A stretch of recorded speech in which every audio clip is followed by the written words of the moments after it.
بسم اللہ الرحمن الرحیم۔ میرے پیارے سامعین اور ڈیئر ویورز، السلام علیکم۔ بات کو سمجھنے کے لیے اور کچھ حاصل کرنے کے لیے میرے ساتھ ویڈیو کے اینڈ تک ضرور رہیے۔ کہتے ہیں محمود غزنوی کا دور تھا۔ ایک شخص کی طبیعت ناساز ہوئی تو طبیب کے پاس گیا اور کہا کہ مجھے دوائی بنا کے دو۔ طبیب نے کہا کہ دوائی کے لیے جو چیزیں درکار ہے سب ہیں سوائے شہد کے۔ تم اگر شہد کہیں سے لا دو تو میں دوائی تیار کیے دیتا ہوں۔ اتفاق سے موسم شہد کا نہیں تھا۔ اس شخص نے حکیم سے ایک ڈبہ لیا اور چلا گیا۔ لوگوں کے دروازے کھٹکھٹانے لگا، مگر ہر جگہ مایوسی ہوئی۔ جب مسئلہ حل نہ ہوا تو وہ محمود غزنوی کے دربار میں حاضر ہوا۔ کہتے ہیں وہاں ایاز نے دروازہ کھولا اور دستک دینے والے کی روداد سنی۔ اس نے وہ چھوٹی سی ڈبیا دی اور کہا کہ مجھے اس میں شہد چاہیے۔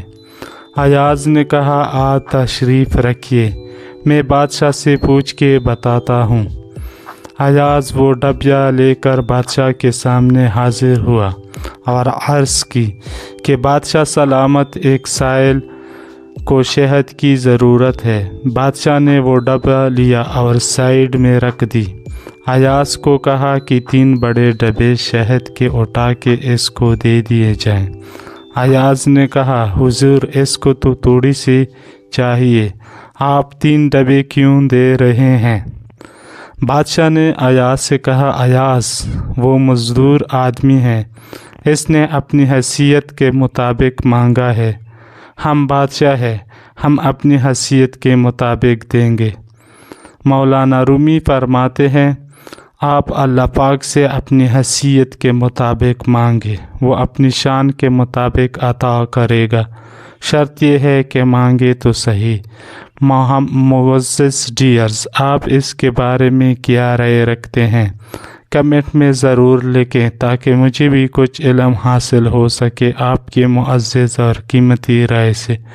والسلام علیکم ورحمۃ اللہ وبرکاتہ۔